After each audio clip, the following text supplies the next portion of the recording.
에스라는 이제 학사 에스라 우리가 이렇게 알고 있는데, 여러분 그 남유다가 586년에 멸망을 합니다. 586년에 멸망을 하는데 그 전에도 여러 번 외침을 통해서 많은 곤경을 처하게 되죠. 히스기야나 요시야 같은 왕들은 하나님 인정하시는 선한 왕, 그리고 위대한 왕이라 말할 수 있습니다. 하나님 마음을 기쁘시게 하는 일들을 많이 했는데 우상을 혁파하고 하나님만 믿는 믿음을 세우기 위해서 많은 노력을 했었습니다. 그리고 동시에 이제 므낫세 왕 같은 왕은 악한 왕이다, 이렇게 이제 얘기를 하고 있죠. 므낫세 같은 경우에는 55년이라는 무려 반세기를 통치했는데 역대 왕들 중에서 가장 긴 시간을 통치했음에도 불구하고 가장 악한 일들을 많이 했습니다. 그래서 우상을 숭배하고 하나님의 성전에다가 이방 제단을 만들고 뭐 그런 일들을 했죠. 그래서 이제 하나님 앞에 나와서 우상 숭배하고 죄를 짓는 것이 당연한 게 아닙니다. 이게 뭐가 심각한 문제가 되냐면 하나님과 맺은 계약과 관련돼 있습니다. 하나님을 잘 믿고 섬기는 사람들에게는 하나님이 복을 주시겠다. 그러면 우리가 또는 그 하나님 믿는 사람들이 하나님을 잘 섬기면 계약이 맺어져 있으니까 하나님께서는 그 백성을 돌보고 능력을 주시고 은혜를 주시고 잘 되도록 해주셔야 되는 겁니다. 만약에 거꾸로 하나님을 잘 섬기지 않는다면 어떻게 되는 겁니까? 계약대로 여러분 하나님이 준비하신 심판이 거기에 임하게 되는 거죠.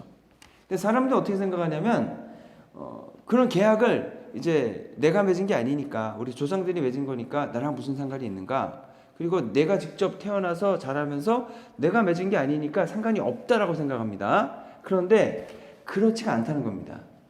이제 하나님이 그 아브라함과 맺은 언약이 이삭에게 이어지고 이삭에서 야곱에게 이어지고 야곱에서 요셉으로 이어지면서 요셉이 이제 그 형제들 12, 야곱의 12 아들이죠. 형제들 12인데 그 12 형제들을 통해서 이스라엘 백성 전체가 아브라함과 맺은 계약이 유효하게 되는 겁니다.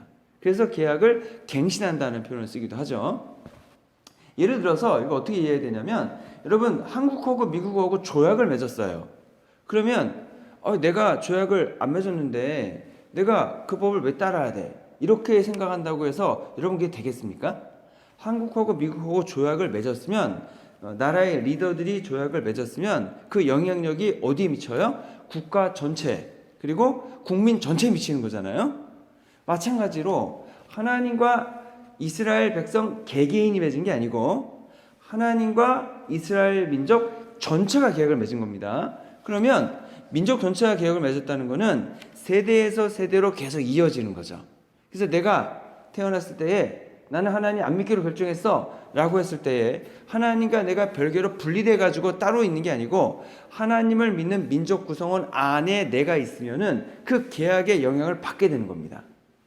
그래서 이제 하나님 믿는 세대가 있고 하나님을 믿는 세대가 있어요. 그 세대가 놀라운 하나님 역사하심 경험하고 하나님 믿는 거죠. 예를 들어 여호수아 같은 경우에 같이 가나안 땅을 들어가서 점령을 했습니다. 나와 내 집은 하나님을 섬길 것이다. 너희는 어떻게 할 것이냐? 이 시간 결정해라. 오늘 결정해라. 라고 했을 때 그 민족들은 전쟁을 통해 하나님의 역사하심을 경험했기 때문에 그 모든 민족이 하나님을 다 믿기로 결정한 거죠. 그런데 사사기에 가다 보면은 그 다음에 태어난 세대는 하나님을 모르는 겁니다. 예를 들어서 50년이 지났어요. 그러면 전쟁을 했던 성인들이 이제 다 돌아가시고 안 계신 거죠. 그럼 그때부터 태어난 새로운 세대는 그런 걸 하지 못했기 때문에 나는 그런 거 모른다고, 나는 내가 살고 싶은 대로 내가 믿고 싶은 대로 마음껏 믿겠다고 라고 했을 때에 그러면 하나님과 이 백성 간에 맺은 계약이 깨지는 거죠. 그러면은 하나님께서 더 이상 백성들에게 복을 주실 의무가 없어집니다. 계약이 깨졌으니까 더 이상 계약을 이행할 필요가 없는 거죠. 거기다가 깨졌으니까 끝난 게 아니고 하나님이 계약서상에 있는 뭐가 남아있어요? 하나님 따르지 않았을 때 주기로 한 저주, 그 저주를 그냥 주는 겁니다. 그렇게 주고서 계약이 완결되는 거죠. 왜냐하면 계약대로 해야 되니까 계약이 완결되는 겁니다. 그 결과가 언제 나온 거냐면 북이스라엘은 722년에 그 계약이 종료된 거고 남유다는 계약이 언제 종료되는 거예요? BC 586년에 종료되는 겁니다. 그러면서 나라가 완전히 망해서 없어지는 겁니다. 근데 이 계약 위반이 언제 했냐면은 사실 솔로몬 때부터 시작이 되지 않았습니까? 솔로몬이 이제 여러 이방 여인들과 결혼하면서 종교들이 막 들어오고, 그리고 이제 그 솔로몬이 이제 만들었던 이방 여인들을 위해 만들었던 예루살렘 성 안에 있는 행각들, 우리로 치면 뭐라고 할까요? 정각들, 왕비들이 묵는 숙소, 그 숙소들이 언제까지 있었다는 거예요? 요시야 왕 때까지 있었다는 거 아닙니까? 그러면서 요시야 왕이 그거를 파괴했다, 깨뜨려 없애버렸다라고 하는 거니까, 그러면 그 정각들이 있으면서 그때까지 계속 그 정각은 이방 여인들이 썼는지 아니면 안 썼는지 모르겠지만, 그 정각들이 지어지는 것 자체가 자기네 신들을 섬기는 구조물로 지어졌을 거 아니에요. 그러니까 이게 심각한 문제였다고 하는 거죠. 그래도 하나님께서 그때 바로 심판하신 게 아니고 기다리시고 은혜를 베풀어 주시고, 하나님께서는 아주 많은 자비를 베푸시면서 그 계약을 하나님 편에서 지키신 겁니다. 아하스 왕 때도 그렇고 이게 여러 번 계속해서 하나님 계속 계약을 본인 스스로 지키시는 거죠. 이스라엘 백성은 안 지키는데 하나님 지키시는 거예요. 그런데 문제는 뭐냐면 하나님이 영원히 그렇게 지키시지 않습니다. 하나님께서 그 계약을 하나님 쪽에서만 계속 지키시지 않아요. 물론 인간이 생각하는 것보다는 굉장히 오랜 기간입니다. 결국 하나님이 돕는 손길을 거두시고 더 이상 참지 않으시는 거죠. 그래서 이스라엘이 망하는 겁니다. 근데 여러분 북이스라엘이 아시리아에 의해서 722년에 멸망을 한다고 하는데, 이미 732년 10년 전에 아시리아가 이제 공격을 해와서 갈릴리와 길르앗 지역까지 모두 점령을 했습니다. 그때 이미 포로로 13,500명이 끌려갔다고 합니다. 그리고 북이스라엘이 722년에 망할 때에 27,000여 명이 또 끌려가고, 701년에 여러분 아시리아가 남유다를 공격했다고 하지 않았습니까? 이때가 히스기야 왕 때거든요. 그때에 저번에도 말씀드렸지만 예루살렘 성을 제외하고 이스라엘 전역이 여러분 점령당했다고 그랬습니다. 그러면 이 아시리아가 갈 때에 그냥 갔겠습니까? 대략 한 기록에 의하면 20만 명의 유대 사람들을 포로로 잡아갔다는 거죠. 끔찍한 거죠. 20만 명이 포로로 잡혀갔다. 그리고 100여 년 지나고 나서 605년경에 아시리아 멸망 후에 바빌론이 이제 들어왔습니다. 근데 바빌론이 이제 강성해지니까 유다로 또 침공이 옵니다. 이때에 잡혀간 사람들이 또 되게 많았다고 합니다. 이때 누가 잡혀가냐면 BC 605년에 다니엘과 세 친구가 잡혀가는 거죠. 그리고 597년 이때는 또 2만 명이 또 포로로 잡혀갔다 그러고, 그때 에스겔 선지자가 포로로 같이 잡혀갑니다. 그리고 586년에 망했을 때는요, 예루살렘 주민의 4분의 1이 바빌로니아로 끌려가는 겁니다. 간단하지 않은 거죠. 이제 바빌론이 유다를 점령하고 나서 586년 유다를 점령하고 나서 어떻게 했느냐? 국민을 세 부류로 나눴다는 거죠. 백성을. 그래서 좀 똑똑하고 전문적인 지식을 가지고 있는 인재들은 다 자기의 나라로 끌고 가가지고요, 자기 나라 관리로 등용을 해서 써먹었다는 겁니다. 대표적인 예가 다니엘과 세 친구입니다. 그래서 다니엘과 세 친구는 물론 어렸을 때 젊어서 데리고 가가지고 그 왕궁에서 이제 양성을 한 거죠. 양성을 한 케이스고, 그 외에도 많은 사회 지도층 인사들을 데리고 가서 자기들의 이제 하부 관리로 이제 사용을 했다는 거죠. 그리고 나서 백성의 다른 지도자들 중에서 사람들이 좀 따르는 지도자들 있잖아요. 그런 지도자들은 다 처형해 버렸답니다. 그래야 반란을 못 일으킬 거 아니에요. 그리고 아무런 리더십도 없고 배우지도 못한 일반 백성들만 남겨서 농사짓게 하고 세금을 걷게 했다고 하는 겁니다. 그러니까 남아있는 이스라엘 백성 입장에서는요, 할 수 있는 게 아무것도 없습니다. 아무리 군중이 많고 대중이 많다 하더라도 그들을 하나로 모을 수 있는 리더가 없다면 여러분 그 대중은 아무것도 할 수 없습니다. 그냥 대중일 뿐입니다. 그래서 여러분 누군가가 나서서 싸울 수 있고 누군가 나서서 백성을 이끌 수 있어야 되는데 그러한 사람들은 다 죽었다. 그리고 다 끌려갔다. 아무도 남아있지 않은 겁니다. 그래서 나중에요, 이스라엘이 나중에 다시 재건을 할 때 예루살렘 성을 건축하고 예루살렘 성 안에 여러분 성전을 건축하고 국가의 형태를 갖춘 사람들은 그 땅에 팔레스틴에 남아있던 사람들이 아니었습니다. 모두 나중에 페르시아에서 귀환해 온 사람들이 그 일을 하는 거라고요. 그러면은 사실 거꾸로 얘기하면 바빌론의 정책이 대단히 효과적이었다라고 이해할 수 있는 거죠. 근데 또 바벨론이라는 나라가요, 여러분 굉장히 강력한 나라입니다. 그래서 유브라데스 강, 티그리스 강, 지금으로 치면은 이라크 지역이죠. 그리고 이란의 일부 지역입니다. 이라크, 이란 지역에 이제 강력한 나라가 돼가지고 그 나라를 또 유대 사람들이 감히 어쩌겠어요. 유다는 아주 작은 나라인데. 그리고 망했고. 그러니까 아무런 희망이 없이 지나는 겁니다. 독립을 할 수 있는 개념도 없고 나라를 다시 세울 수 있는 방안도 없습니다. 우리가 일제의 나라가 침탈당해서 국권을 빼앗기지 않았습니까? 그랬을 때에 한 30년, 40년 지났을 때에 아무도 우리 나라가 독립을 할 거라고 예상하지 못했죠. 그래서 그런 얘기 하잖아요. 당신들 왜 친일을 했습니까? 그랬더니 나오는 대답 중 하나가 아니 독립을 할 줄 몰랐어요. 이렇게 되는 거예요. 많은 사람들이 일제 치하에서 태어났습니다. 그리고 거기서 자란 거예요. 그러면은 20대 되고 30대가 됐습니다. 그러면은 조선이라는 나라는 없어졌고 여러분 뭐만 있습니까? 일본만 있는 거예요. 거기서 태어나서 일본말 배우고 일본 학교 다니고 그리고 뭐 하는 거예요? 일본 기업체 취직하고 이거를 여러분 뭐라고 할 수가 없습니다. 그러면서 해방이 사실 한국 대한제국의 힘으로 여러분 해방이 됐나요? 우리 조선 사람들 힘으로 해방이 됐나요? 그게 아니잖아요.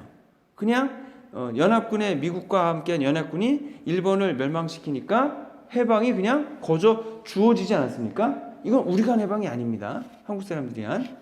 그러니까 그 당시 일본 밑에 살던 사람들은 아무도 해방이 될 것을 기대하지도 못하고 독립이 될 것이라고 생각을 못하고 그냥 일본 정권의 치하에서 그냥 살아가게 됐다는 거죠.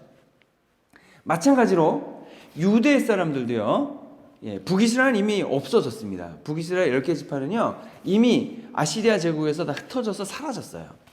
물론 나중에 사마리아 사람들로 남긴 하지만, 이제 유다 지파와 베냐민 지파를 중심으로 한 남유다 사람들만 남은 건데, 그 중에 많은 사람들이 이제 바벨론으로 끌려갔다고 했습니다. 거기에 살았던 사람들이 남아있는 거죠. 그리고 본토에 있는 사람들이 남아있는 거죠. 그런데 아무도 독립을 할 거라고 예상하지 못하고 살고 있는 겁니다.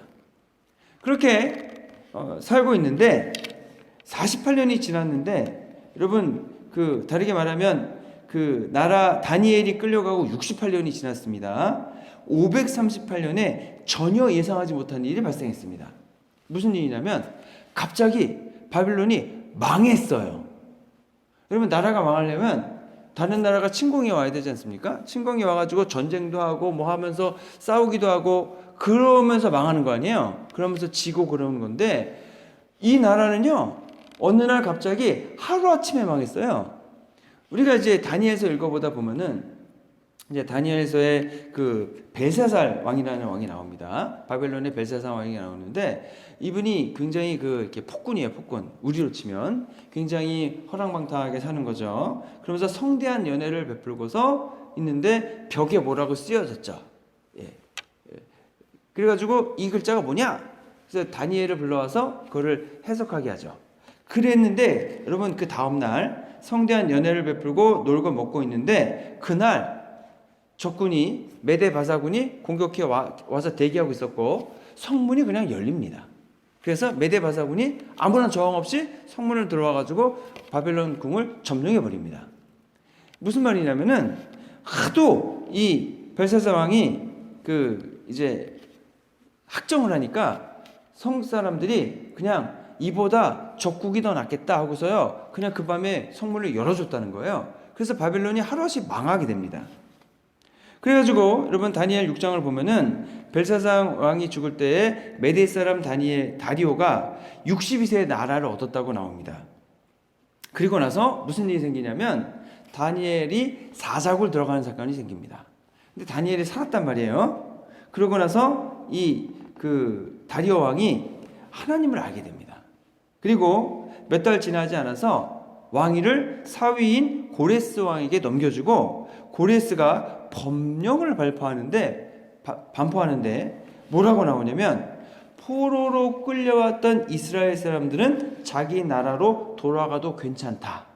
그리고 가서 뭘 하라는 거예요? 하나님의 성전을 건축해라.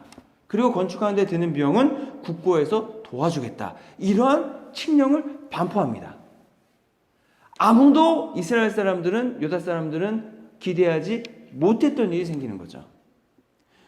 그래서 이스라엘 사람들이 당하고 놀라는 겁니다.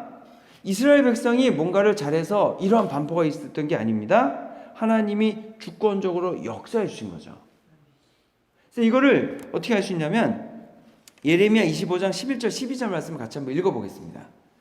이 모든 땅이 폐허가 되어 놀랄 일이 될 것이며 이 민족들은 70년 동안 바벨론의 왕을 섬기리라. 여호와의 말씀이니라. 70년이 끝나면 내가 바벨론의 왕과 그의 나라와 갈대아인의 땅을 그 죄악으로 말미암아 벌하여 영원히 폐허가 되게 하되. 다니엘서 9장 2절 말씀 같이 읽어볼게요. 곧 그 통치 원년에 나 다니엘이 책을 통해 여호와께서 말씀으로 선지자 예레미야에게 알려주신 그 연수를 깨달았나니 곧 예루살렘의 황폐함이 70년 만에 그치리라 하신 것이니라. 선지자들과 다니엘이 예언한 대로 그대로 이루어졌다는 말입니다. 근데 이게 예전에 솔로몬이 성전 봉헌할 때 기도를 했었는데 그 기도도 한번 읽어보겠습니다. 열왕기상 8장 말씀이죠. 8장 46절부터 49절 말씀을 같이 한번 읽어보겠습니다. 범죄하지 아니하는 사람이 없사오니 그들이 주께 범죄함으로 주께서 그들에게 진노하사 그들을 적국에게 넘기심에 적국이 그들을 사로잡아 원근을 막론하고 적국의 땅으로 끌려간 후에 그들이 사로잡혀간 땅에서 스스로 깨닫고 그 사로잡은 자의 땅에서 돌이켜 주께 간구하기를 우리가 범죄하여 반역을 행하며 악을 지었나이다 하며 자기를 사로잡아간 적국의 땅에서 온 마음과 온 뜻으로 주께 돌아와서 주께서 그들의 조상들에게 주신 땅 곧 주께서 택하신 성읍과 내가 주의 이름을 위하여 건축한 성전 있는 쪽을 향하여 주께 기도하거든 주는 계신 곳 하늘에서 그들의 기도와 간구를 들으시고 그들의 일을 돌아보시오며. 이 솔로몬이 했던 기도의 말 그대로 이게 이루어지는 거고요. 예레미야에게 주셨던 말씀대로 다니엘에게 주셨던 말씀대로 그것이 이루어지는 겁니다. 전에 다니엘이 여러분 예루살렘 성전을 향해서 하루에 3번씩 기도했습니다. 정확히는 그 예루살렘에 있는 그 성전 쪽을 향한 거죠. 성전. 하나님께서 그 기도를 기억하시는 겁니다. 여러분 다니엘만 기도했겠습니까? 다니엘과 같은 많은 사람들이 성전을 향해 하나님께 향해 기도하면서 자신들의 그 죄악들을 깨닫고 우상 숭배한 것이 잘못이라는 것을 고백하면서 회개하면서 하나님께 나아가지 않았겠냐고 하는 거죠. 그래서 하나님께서 그 기도를 들으시고 그 기도하는 모습을 보시고 그리고 그 기도에 응답을 주시는 겁니다. 솔로몬이 기도하고 나서 373년이 지났고 예루살렘은 멸망했지만 421년이 지난 538년에 이 기도가 응답돼서 이스라엘 백성들이 자신의 땅으로 돌아오게 되는 겁니다. 자, 그러면은 이 돌아오는 게 어떤 거냐를 살펴봐야 됩니다. 고레스 왕이 칙령을 발표를 했는데 여러분 이스라엘 백성이 70년간 포로 생활했습니다. 여러분 70년이면 얼마나 시간이에요? 이제 30년을 한 세대로 보니까 2세대가 지난 겁니다. 그러면은 지금 이스라엘 백성으로 돌아와야 되는 사람들은 누구냐면 여러분 가나안 땅에서 태어난 사람들은 아닙니다. 왜냐하면 한 살 때 끌려갔다고 쳐도 이미 70살이 됐을 거 아니에요. 근데 70살이면은 여러분 거기 그 페르시아에서 유대 땅으로 오는 게 한 500km 될 거거든요. 그 여행하기 어렵습니다. 그러면은 결국 돌아오는 사람들은 누구냐면 그 땅에서 태어나 살던 사람들이 와야 됩니다. 근데 그 땅에 태어나가지고 그럼 페르시아의 말을 하고 페르시아의 문화에서 자랐고 그리고 그 상황 가운데에서 직업을 가지고 살고 있는 거잖아요. 그러면 이 사람들은요 팔레스타인 사람이 아니에요, 더 이상. 우리가 치면은 미국에서 태어났어요.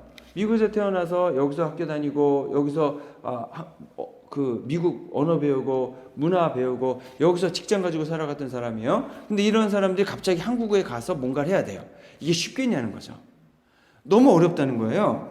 그래서 여러분 어떤 면에서 보면 페르시아가 바벨론이 더 익숙한 곳이고 유다 땅은 가본 적 없는 낯선 땅이고 그리고 거기 가서 사는 것이 녹록지 않을 겁니다. 왜냐하면 이미 70년을 떨어져 살았으면은요, 여러분 팔레스타인 땅은 그냥 비워뒀겠습니까?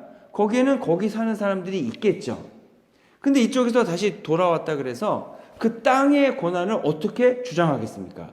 70년 전에 우리 조상님의 땅이니까 땅을 내놓으십시오. 이게 되겠냐고요? 안 되지. 그리고 빈 땅에 가서 정착을 한다고 할지라도 주변 사람들이 그걸 좋게 보겠냐고 하는 겁니다. 왜냐하면 이미 그 땅에서 자기들이 다 터전 잡고서 살고 있는데 옛 땅의 그 원주인의 후손들이 와가지고 산다고 하는 거예요. 그러면 너무 힘든 거죠. 여기 사는 사람들도. 그러면 당연히 분쟁이 생기고 반대가 생기고 하는 거죠. 그래서 여러분 이 돌아오는 것이 굉장히 어려웠다 그럽니다. 그래서 여러분들 그 성전을 건축하는 일도 여러분 쉬운 일이 아니죠. 왜냐하면 여러분 성전 건축 하나 하기 위해서도 다윗이 성전 건축을 하기 위해서 많은 것들을 준비해 놓고 솔로몬도 많은 것을 더해서 성전을 건축하지 않았습니까? 근데 여러분 그때는 한 국가의 왕이 준비했습니다. 왕이. 근데 지금은 왕이 없잖아요. 그리고 먼 땅에서 와서 져야 되잖아요. 그러니까 이 성전 하나 고치는 것도 굉장히 녹록한 일이 아니었다고 하는 겁니다. 그리고 사실 돌아오는 여행도요 간단하지가 않습니다. 여러분 그 수상궁에서 예루살렘까지 가는데 석 달이 걸렸다고 합니다. 석 달이 걸리는 동안에 먹고 자는 것도 문제지만 도적대 만나야 되지, 오다가 풍토병 걸릴 수 있지, 또 추위와 굶주림에 떨 수 있지, 이게 결코 간단한 일이 아니었다고 하는 거죠. 그래서 이 예루살렘에 돌아가는 것을 많은 사람들이 고민했는 것이 분명하고, 어떤 기록에 의하면은 그 유대인 중에서 돌아온 비율이 15%다 그런 얘기를 하는 사람들이 있고, 많아야 30%가 안 될 것이다 이렇게 얘기를 합니다. 유대 사람들이 돌아오려고 안 했다는 거예요. 그래서 하나님께서 나서시는 거죠. 오늘 본문 5절 말씀 보면은 유다와 베냐민 족장들과 제사장들과 레위 사람들과 그 마음이 하나님께 감동을 받고 올라갔다 이렇게 얘기하는 겁니다. 하나님이 마음에 감동을 주셔서, 하나님이 역사해 주셔서 성전을 다시금 재건하자 이런 강렬한 열망을 주셔서 이 백성들이 자원해서 그 가나안 땅으로 돌아오기로 결정을 했다고 하는 거죠. 이때에 유다와 베냐민 지파의 족장들이 일어났다 이렇게 적고 있습니다. 그러니까 하나님이 누구에게 영감을 강력하게 주셨냐면 족장들, 그러니까 백성의 리더들에게 주신 겁니다. 근데 아까도 말씀드렸지만 북이스라엘 10개 지파는요 이미 722년에 망하면서 다 흩어져 버렸기 때문에 남은 거는 유다 지파와 베냐민 지파밖에 안 남은 겁니다. 그래서 이 지도자들이 백성들과 함께 백성들을 독려해서 되돌아오는 겁니다. 또 여기서 중요한 역할을 하는 사람들이 누구냐면 제사장들과 레위인들입니다. 이 제사장들과 레위인들은 어디서 일하던 사람들이냐면 성전에서 일하던 사람들이에요. 근데 여러분 성전에서 일하던 사람들이 끌려와가지고 성전이 없잖아요. 그러면 이분들은 할 일이 없는 겁니다. 내가 해야 한다고 생각하는 일과 다른 일들을 하는 거죠. 그리고 동시에 하나님께서는 성전을 재건하시면 하나님께 예배드릴, 제사드릴 그런 사람들이 필요하죠. 근데 그 제사는 누가 드려야 됩니까? 아론의 반차를 따라 하나님께서 인정하시는 제사장들과 레위인들이 그 일을 감당해야 되죠. 그래서 하나님께서 이 제사장들과 레위인에게도 특별한 은혜를 베풀어 주셨다고 믿습니다. 그래서 그들이 다시금 돌아오는 겁니다. 근데 이제 이들만으로 성전을 주기 쉽지 않습니다. 예, 숫자가 많지는 않아요. 그래서 돌아오는 것도 어렵고 성전 재건하는 것도 어렵고 참 힘들고 어려운 상황 속에서 이 사람들이 지금 70년 동안 살던 낯선 땅을 떠나서 한 번도 가본 적이 없는, 말로만 들었던 조상의 땅으로 돌아오기로 결정을 하는 겁니다. 여러분, 이게 결단이어야 되고, 이것이 하나님의 인도하심이어야 되고, 이것이 하나님이 간절히 원하시는 일이어야 합니다. 그렇지 않고서는 감당하지 못하는 일이고 치료해야 될 대가가 너무 큰 일이에요. 돌아온다는 것 자체가. 그래서 우리도 여러분 잘 생각을 해보면, 하나님께서 우리에게 원하시는 일이 무엇인가, 우리는 어떤 길을 가야 되는가. 많은 경우에 하나님을 믿고 섬기면 더 좋은 일이 있고 복 받고 은혜 받고 뭐 그러야 한다고 생각을 하잖아요. 그래서 며칠 전에 어떤 분하고 얘기를 하는데 그런 말씀하시더라고요. 그 보혈이나 고난이나 그런 뭐 죄 얘기 많이 하면 안 된대요. 왜 그러냐면 이제 교회가 부흥하고 성장을 해야 되는데 그러기 위해서는 인원이 늘어야 한다는 거예요. 근데 요즘에는, 그리고 저희는 변방에 있지만 저 스완이나 둘러스에 있는 교회들 경우에는 교회들이 이제 경쟁이 심하잖아요. 그래서 사람들이 그 죄 얘기하고 회개하라 그러고 뭐 잘못됐다고 그러면은요 교회를 안 온대요. 그래가지고 그런 얘기하면 안 되고 복 받는 얘기, 은혜 받는 얘기, 마음을 위로해 주는 얘기를 해야만 사람들이 좀 오고, 그래야 교회가 부흥하고 성장하는 것처럼 보이니까, 그래서 그런 설교를 하면 안 된다는 거예요. 아니 물론 현실적으로 그 이해되는 면이 있긴 하죠. 그런데 요즘 제가 그 아틀란타 한인 교회도 그렇고 저희도 그렇고 이 과정을 보니까 그게 진짜 믿음인가, 아니면은 만약 그런 교회에 우환이 닥쳤을 경우에 그렇게 위로받고 뭐 복받고 은혜 받고자 오는 분들이 교회를 위해서 얼마나 헌신하고 교회를 지키려고 할까, 그런 생각은 좀 들더라고요.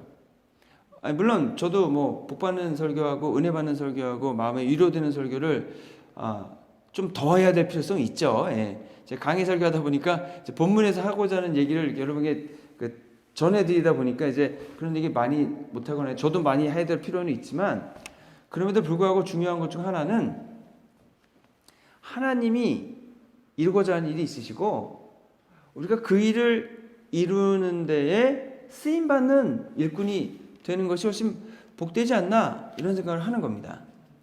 왜 그러냐면 우리가 어딜 가야 돼요? 하나님의 나라에 가야 되기 때문에 그렇습니다. 그러면 우리는 이 땅이 하나님 나라가 아니에요. 그러면 어떻게 살아야 되는 겁니까? 하나님 나라의 삶을 이 땅에서 살아가야 되는 거죠. 그러면 하나님 나라에서 가치 있는 일, 하나님이 중요하다고 생각하는 일들을 해가야 되는 겁니다. 그래서 여러분들 우리가 이제 저쪽으로 옮겨가게 되면 뭐 여기만큼 편하지 않을 거예요. 우리 거 아니니까 우리 마음대로 못 쓰죠. 눈치 봐야 되고, 그리고 그 저쪽에서 그래도 너무 감사하게 도와주려고 그러고 먼저 이게 우리가 필요한 것을 좀 먼저 준비해서 알려주려고 그러고 뭐 그러시더라고요. 그래서 그렇지 않아도 제가 여기 이사 끝나면은 그쪽 이제 금요일쯤 가서 거기 저기 음향 시스템 또는 멀티미디어 시스템 배워와가지고 이제 주일날 하려고 그랬는데요. 거기서 월요일날 먼저 메일이 왔어요. 야, 너네 이번에 주일에 예배하는데 그거 배워야 되지 않겠니? 얼른 와서 배워라. 그래가지고요, 아까 배우고 왔어요, 벌써. 얼마나 감사합니까? 근데 그럼에도 불구하고 거기는 우리 건물이 아니라 가서 이제 우리 마음대로 쓸 수가 없죠. 그리고 우리가 거기 가서 이제 쓴다 그래도 우리 게 아니고 또 예배 시간도 11시가 아니고 해서 얼마만큼 이렇게 부흥하고 성장할지 사실 알 수 없죠. 근데 그럼에도 불구하고 이것은 마땅히 우리가 치러야 될 대가라고 이제 이해를 하는 겁니다. 안 그러면 여기 남아 있어야 되는데, 남아 있으면은 UMC 교회에 있어야 되잖아요. UMC 교회에 있으면은 동성애를 허용하는 입장이 되어야 되는데 이제 그럴 수가 없는 거죠. 하나님을 잘 믿는다고 해서 여러분 복과 은혜가 막 모든 편하고 뭐 은혜되는 일만 있는 게 아닙니다. 오히려 하나님을 잘 믿기 위해서 치료해야 될 대가가 있다고 하는 거죠. 다니엘만 봐도 여러분 사자굴에 들어가야 되고, 세 친구는 하나님을 믿기 위해서 그리 아니하실지라도 한마디 했다가 여러분 그 불구덩이 속에 들어가야 되는 거고, 그렇단 말이죠.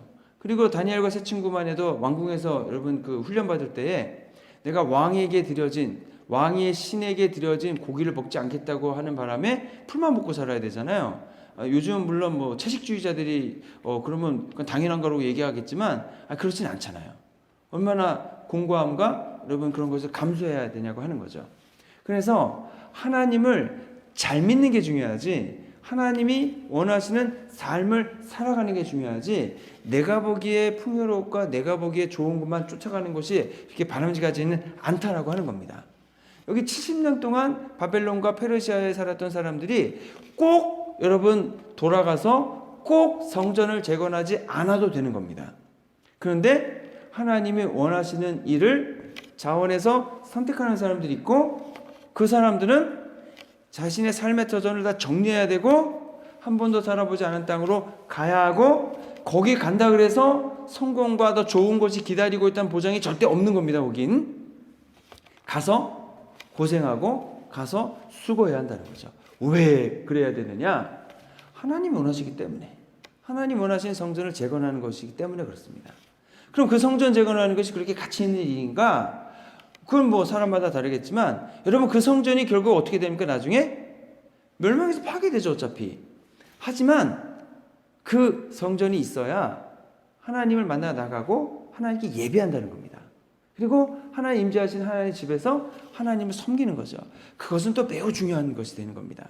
그래서 우리가 어떤 걸 중요하게 여길 것인가, 어떤 것을 가치 기준으로 삼을 것인가. 근데 여러분 우리가 하나님 주신 복과 은혜가 이제 그 우리가 선택하는 것이 이제 그 개념에 따라서 어떤 복이냐가 달라지는 겁니다. 우리가 이 세상에서 얘기하는 오복 있잖아요. 오복. 그 오복이 뭡니까? 건강하고 돈 많이 벌고 부자 되고 그다음에 이빨도 튼튼하고 뭐 자식 복도 많고, 이런 복을 찾는다면은 물론 이 복은 아닐 거예요. 하지만 하나님 나라의 복을 찾으신다면은 그것은 분명하게 우리가 찾는 것이 맞을 겁니다. 왜냐하면 하나님 나라에서 가치 있는 일일 것이기 때문에 그런 거죠. 그래서 우리가 하나님 나라의 가치 있는 일을 위해서 지금 가지고 있는 것들을 사용하는 겁니다.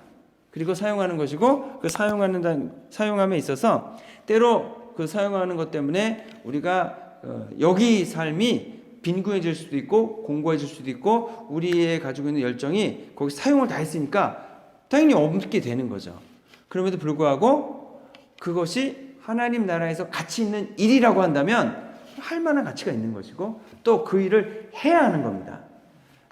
그래서 이 성전이 이제 다시 건축되게 되는 것도 사실 포로 보고 고향으로 돌아가라 그런 것도 사실 말이 안 되는 건데 하나님 역사하셨고, 그리고 결국 성전은 재건이 되게 되는 거고 예루살렘 성도 재건이 되는 겁니다. 그래서 우리가 이 삶을 잘 살펴보면서 앞으로 우리가 가야 되는 길과도 많이 비슷한 것 같아요. 그럼에도 불구하고 주님께서는 함께 하시고, 하나님의 선택하신, 하나님이 원하시는, 하나님의 마음에 감동을 준 사람들, 그 사람들과 함께 하나님이 하시는 일들을 이루어 가시는 줄로 믿습니다. 저희에게도 함께 하시면서 저희에게도 하나님이 하시는 일을 이루어 가시는 줄로 믿습니다. 기도하겠습니다. 주님 감사합니다. 저희들에게도 하나님이 주시는 임재하심 있게 하시고, 저희 마음에도 감화 감동을 주시고, 저희 마음에도 힘을 주시옵고, 하나님께서 이끄심이 있게 하여 주옵소서. 하나님 가시는 곳에 저희도 가게 하시고, 하나님 하시는 일을 저희도 하게 하시고, 하나님을 예배하고 경배하는 일이 그치지 않도록 지키시고 돌봐 주시옵소서. 우리를 권하신 예수 그리스도의 이름으로 기도했습니다. 아멘.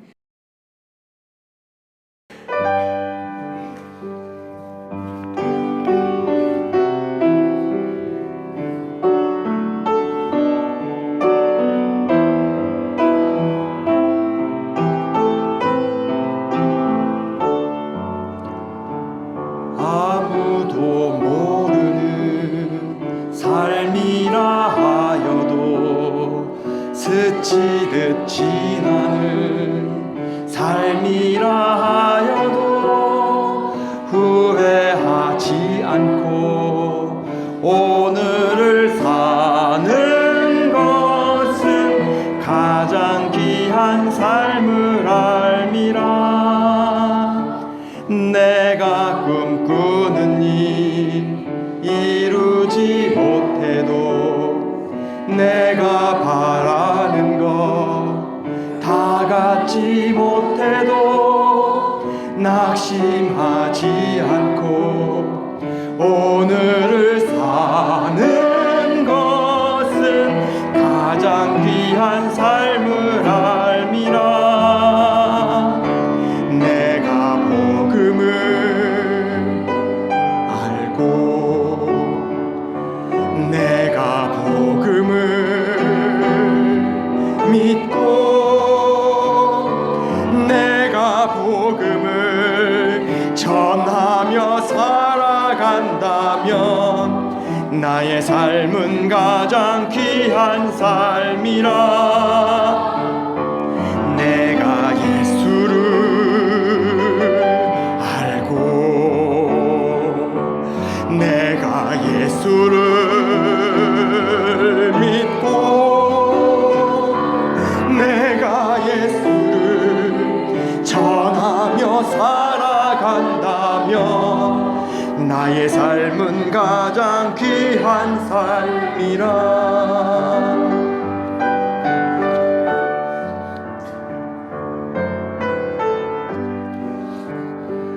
하나님 독생자 예수 그리스도 날 위해 고귀한 생명 주셨으니 그 생명 받은 나 하늘의 소망인데 나의 삶은 귀한 삶이라.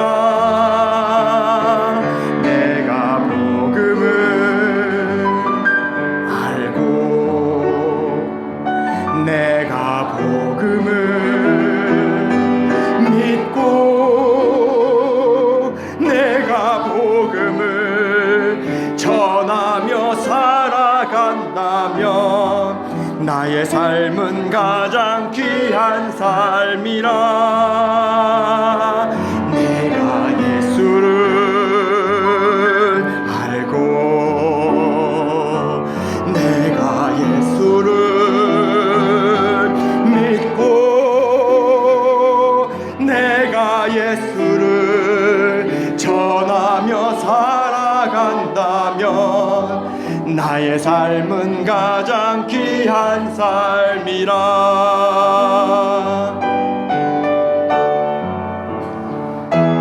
내가 예수를 위해 내가 살아간다면 나의 작은 삶 아무도 모른다 해도 나의 삶은 가장 귀한 삶이라. 내가 예수를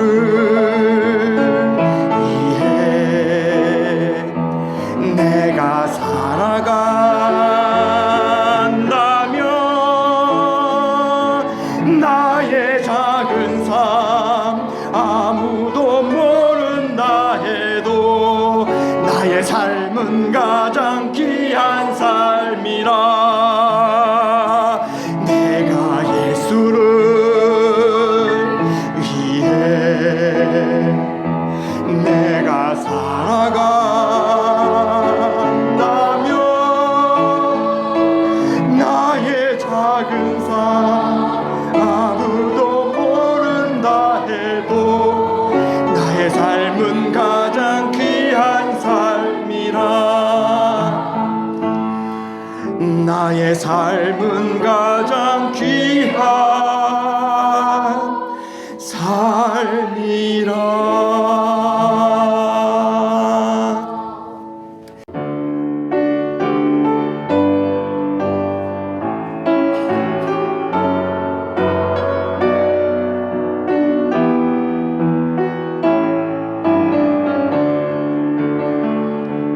감사해요.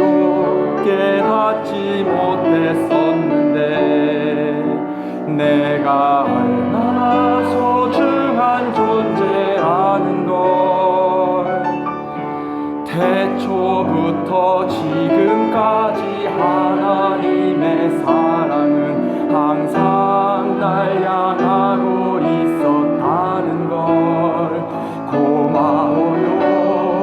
그 사랑을 가르쳐준 당신께, 주께서 허락하신 당신께 그리스도의 사랑으로 더욱 섬기며 이제 나도 세상에 전하리라. 당신은 사랑받기 위해 그리고 그 사랑 전하기 위해 주께서 택하시고 이 땅에 심으셨네.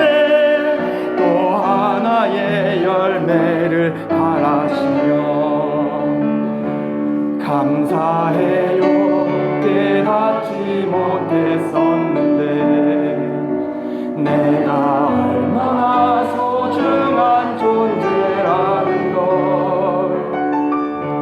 태초부터 지금까지 하나님의 사랑은 항상 날 향하고 있었다는 걸 고마워요. 그 사랑을 가르쳐준 당신께, 주께서 허락하신 당신께 그리스도의 사랑으로 더욱 섬기며 이제 나도 세상에 전하리라. 당신은 사랑받기